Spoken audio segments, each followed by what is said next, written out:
Những ngày gần đây, cộng đồng người Việt Nam ở nước ngoài cũng như ở trong nước đang xôn xao xuất hiện một vị chân tu tên gọi Thích Minh Tuệ. Đạo Phật là đạo đem đến cái giác ngộ, cái trí tuệ, cái giải thoát, cái xả bỏ cái đời sống không có khổ đau, rất là niết bàn. Đó là đạo Phật. Con nghĩ người con hiểu như thế. A Di Đà Phật. Ở nhà thì mọi người tụng kinh Vô Lượng Thọ, kinh cầu siêu, cầu an, cầu siêu, chú đại bi hay cái gì mình vẫn đọc, nhưng mà mình vẫn học hết. Bắc tông Nam tông gì kinh sách của Phật đấy. Rồi mình phải giữ giới, sống 5 giới. Cứ nhớ lấy là đừng có bao giờ thấy hại ác làm ác, hay đừng có bao giờ thất thanh cả, cứ như thế. Rồi đừng có trộm cắp của ai cả, đừng có thấy tài vật của người khác rồi trộm cắp, rồi dê bò cừu rồi lấy cắp của người ta đấy. Mình giữ rồi nói láo với ai nữa, đừng có nói láo khoe khoang ấy, đừng có nói cho người ta ác ấy, độc ác rồi đừng có buôn bán rượu với uống rượu. Cái gì như thế mà là mọi người được tốt đẹp rồi. Rồi còn muốn các niệm nào tụng kinh nào cũng được hết, nhưng mà mình phải giữ giới.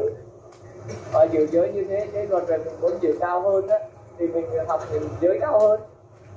Mình giữ một ngày hay vài ngày nữa, mình đừng có phân biệt, nhưng mà nghe mà làm cái điều mà cúng bái cúng hay là cái gì mà để cho mình được lợi lạc ấy, hay là sắp phai nhiên thì đừng có làm.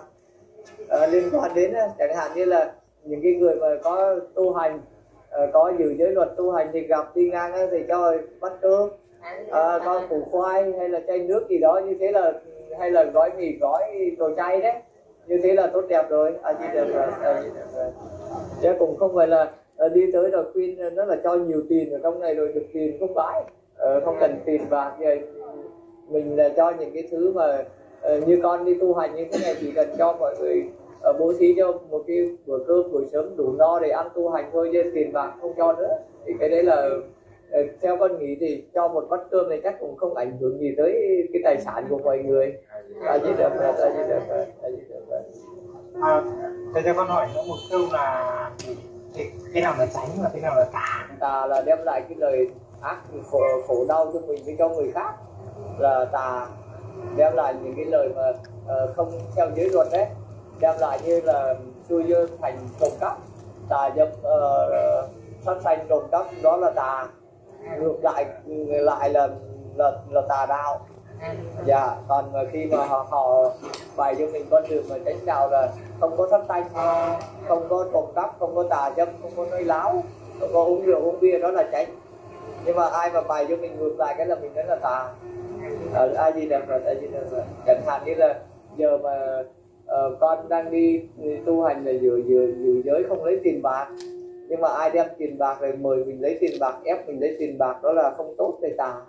A Di Đà Phật, A Di Đà Phật. Dạ, A Di Đà Phật. Đây con hỏi là khi mà người mà tại ra thì để mà dứt ăn chay thẳng thì nó rất là khó. Nhưng mà khi mà người ta ăn mặn người ta cảm thấy rất là tội lỗi. Như đây con cảm thấy là khi mà con hiểu thì con ăn có biết là có những trường hợp mà không tránh được này, khách cứ hay là đấy thì khi mà ăn xong có cảm xúc nó rất là tội lỗi chẳng hạn, thế thì nó cũng sai rồi, mình sám hối. Lần sau là cô không có để nang ai nữa, mình quyết giữ giới. Lần sau mà khách chúa này không cần nữa, sau rồi cũng hại tôi phá giới, tôi rất là tội lỗi, tôi ăn, còn ông muốn ăn thì về ăn riêng, cái tôi không ăn nữa, tôi giữ giới. Tránh xa họ ấy, những cái người mà mình ăn đang giữ giới và đến bày cho mình ăn để phạm giới, đó là tà, nên là mình tránh. Mình nói là tiếp xúc với ông làm tôi hại, phạm giới ăn tôi tránh. Để tìm những cái người bạn lành với mình đến với họ, tìm đến những cái người mà bày cho mình phá giới hại mình thì mình tránh. Không phải bạn lừa người thân luôn là người thân luôn, người thân cũng thế. Trong người thân cũng nhiều khi cũng là có người thân với mình, cũng có kẻ thù với mình, nhiều đời nhiều kiếp oan gia ở trong ấy, chứ không phải là đây là đều người thân của mình, đều do nhân quả sinh ra. Con của mình nghĩa là nó sinh ra, mình sinh ra người con này, nhưng mà một là họ đến báo ơn với mình, hai là họ đến báo oán với mình. Họ đến báo oán thì họ phá mình tu hành thì họ cứ chạy tới cản mình làm điều thiện đấy.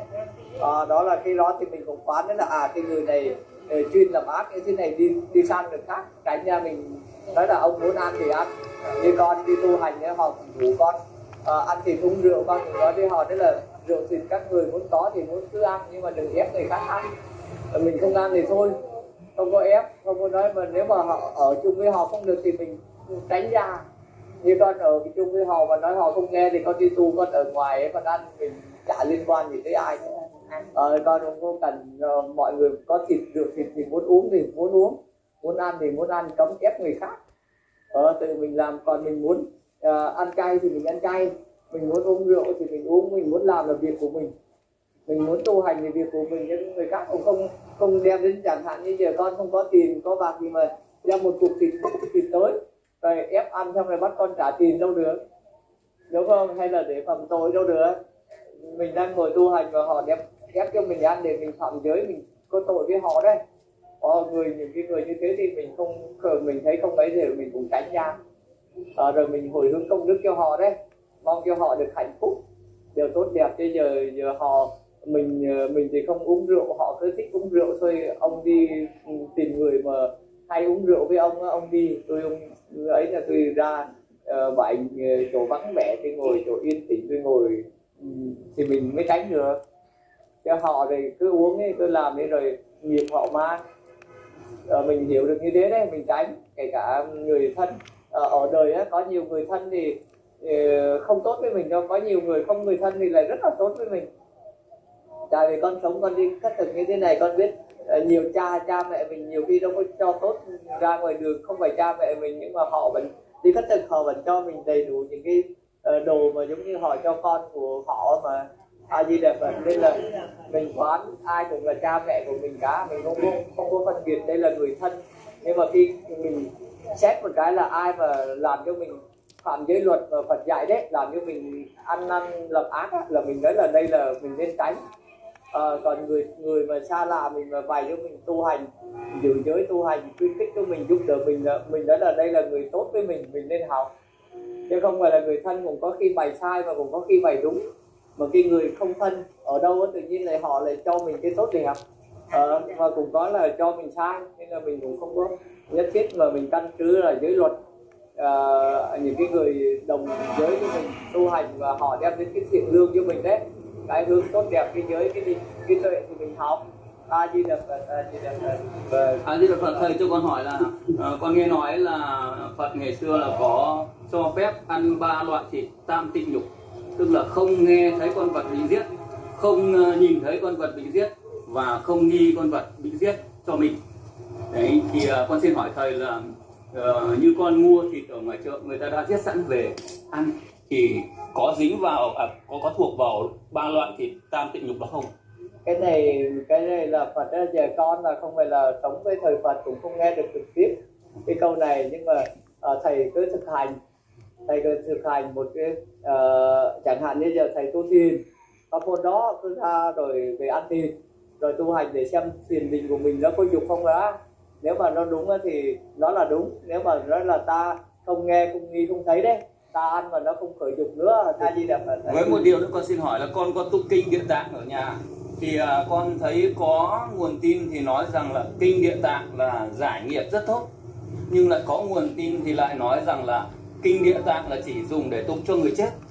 Thì con xin ý kiến của thầy về vấn đề này ạ.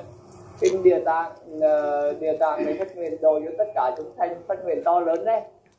Những cái chúng sanh đó là đều lợi ích cho cả người sống và người chết. Cái đâu về người chết, người sống và người ta phát cái tâm từ bi như thế cũng tốt đẹp mà. Cũng là bị buồn ngủ hoặc là bị nhức đầu thì cái này con nghe nói là do nghiệp họ kéo đến, họ phá mình, thì có đúng như vậy không? Cái đấy là cái dục tham của mình chưa từ bỏ được. Hôn cầm tùy viên, thân hành tham dục, thân hành hôn cầm, đảo hối si mê đó, nghi hoặc á, nó rồi mình cái đó thì cũng có phá và cũng không có phá trong đấy. Do nghiệp của mình giờ mình muốn thoát ra khỏi thì mình phải gìn giữ giới, mình tu hành thì dần dần nó hết đi. A Di Đà Phật, A Di Đà Phật, A Di Đà Phật, A Di Đà Phật. Bây giờ là bạch thầy có hỏi thầy là con cái đi từ năm mà 3 năm nay rồi nhưng mà con vẫn còn để tính, còn tham sân si và còn hơi bị nóng giận thì bạch thầy bây giờ thầy cho con biết là đây là như thế nào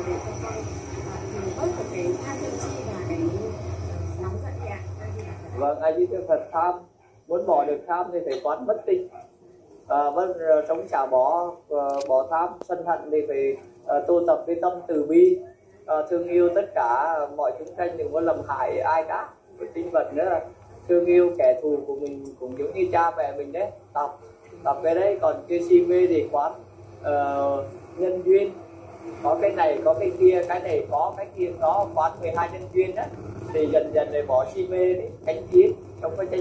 A Di Đà Phật, A Di Đà Phật. Luôn luôn ước nguyện cho mọi người được hạnh phúc. A Di Đà Phật, A Di Đà Phật. Vâng, A Di Đà Phật. chào tất cả mọi người nhé. Vâng, A Di Đà Phật, A Di Đà Phật. A Di Đà Phật, con nghe nói nhiều người bảo là thầy là một vị Phật hoặc là một vị Bồ Tát nào đó xuất thế để cứu độ nhân gian, thì thầy có thể tiết lộ cho con là thầy là do Phật nào hay Bồ Tát nào xuất thế không? Con bữa nay mọi người hỏi như thế thì con cũng nói cho mọi người thôi. Con không phải là sư, không phải là thầy gì cả. Con là một người như mọi người đấy, công dân Việt Nam, nghe được lời Phật dạy rồi con thực hiện tu hành. Con học tập theo 13 cái hương hạnh đầu đà, phát tâm tu thành vô thượng chánh đẳng chánh giác. Cái đó là cái nguyện hạnh của con như thế, chứ con không phải là vị Phật người Bồ Tát gì cả. Con không biết, con chỉ biết hiện tại thôi. Quá khứ con chưa có cái thần lực đó để con biết nên là con không nói được. Con chỉ biết hiện tại như thế. A Di Đà Phật, A Di Đà Phật. Vâng.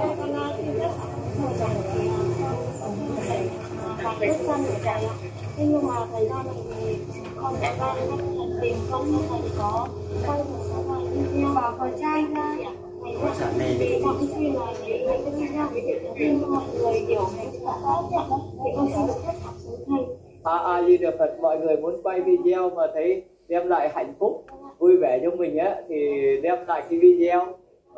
Mọi người muốn quay thì cái đấy là việc của mọi người, con cũng không cấm được hay là cái gì đó, nhưng mà mình thấy vui vẻ hạnh phúc cái tốt đẹp thì mình quay. Với con thì cũng không là kêu mọi người tới để quay ekip gì cả, cũng không có mời mọi người tới là phải đi quay như thế này rồi mới để tung hay là cái gì á, hay là mọi người mà làm cái video mà được chút tiện lợi gì đấy thì mọi người tự hưởng lấy, chứ con cũng không có đi để cầu mong quay video để quyên góp ủng hộ. Con không hề nhận tiền bạc của ai bất kỳ mọi hình thức nào cả, hay là đồ tiền bạc thì con không liên quan, tài sản gì á, con chỉ có đi khất thực rồi nhận nhìn thôi. Đấy là gì được. Và xin phép là đến buổi chiều hơn thì con xin phép được thầy cảm ơn thầy. Vâng, mọi người cứ làm công việc của mình, hữu duyên đến đâu thì gặp đúng thời thì bố thí được, còn không gặp đúng thời thì hữu duyên. Dạ, A Di Đà Phật, A Di Đà Phật. Tin tông là được rồi. A Di Đà Phật. Thế cho con hỏi thầy đi hết các tỉnh rồi Hòa Bình hay khu vực ở Sơn La nhé? Đi Hòa Bình, Sơn La con đi rồi, Lai Châu, Điện Biên. Dạ, bây giờ miền Bắc là con đi hết rồi. Dạ, còn miền Nam còn 3 tỉnh thì con chưa đi thôi. Hữu duyên thì con cùng vào con đi cho hết luôn, nhưng mà con đi vô phát nguyện đó là phát nguyện đi hết đất nước là con phát nguyện như thế. Còn 3 tỉnh ở trong miền Nam á, nó lệch đường á thì rồi con cũng đi đến cho hết rồi hữu duyên đấy. Cho con cũng không nói, nhưng mà con thì không phải là Lai Châu, Điện Biên, Sơn La nữa, mà con phát nguyện suốt đời con bộ hành. Chứ con đi vào xong rồi đi vào. Vâng, chứ con không phải là tới đây hết gì hết, con đi đến chết thì đến khi nào con suốt đời con không đi xe ô tô, không đi xe. Đến khi nào thấy đất nào thì Con đất nào hay không đất nào con cũng đi bộ cả. Tại vì đạo pháp là dạy bộ hành, con nghe trong kinh dạy bộ hành thì con cũng bộ hành, con đi cho đến chết, kể cả không đất nào con cũng đi đó. Con là không có đi xe. như thế Đức Phật ngày xưa Dạ, con đi bộ hành thì giờ đi ra rồi đi vào thì mình đâu có nói là phải đi chỗ này chỗ kia đó, nhưng mà mình do phát nguyện đó là đáng nhẹ là con không đi lên Hà Giang, Cao Bằng, con mà thấy đông quá, phiền phức quá hay là ảnh hưởng cái gì con lại đi về gần gần đó, con đi quen, con không đi xa. Nhưng mà thuận duyên ở đâu thì con đi đấy, nhưng mà khi mình nói là đi hết trong đất nước thì mặc dù có khó khăn người nào mình cũng phải tới đó. Tổ nào đi chăng nữa mình cũng xin nguyện đấy là mình xin đến Cao Bằng, Hà Giang thì mình phải đi tới, mình cũng phải nói, chẳng hạn như nói từ trong miền Nam ra để gọi là để nó cản có chỗ là mình phải buộc mình phải đi tới đó. Tổ nào mình cũng cố gắng mình tới để gọi là kiên trì cho mình. Bây giờ mình nói nước đôi giờ muốn đi đâu rồi mình không đi tới đó. Mình vẫn đi bộ nhưng mà mình tránh ấy. Nhưng mà mình đã đi được tới rồi thì nói là hữu duyên thì mình lần sau mình đi cùng được, hay là với lại những cái người mà họ gây khó khăn cho mình là mình cái đời sống của mình thật thà đấy, chân chánh mình tu hành thì lần sau mình có tới rồi họ nói là ông này tu hành họ cũng không gây khó khăn nữa, tại vì mình họ ra là đa số là mình truyền giáo hay là cái gì rồi mình trộm cắp hay là cái gì mà lần sau là họ đuổi.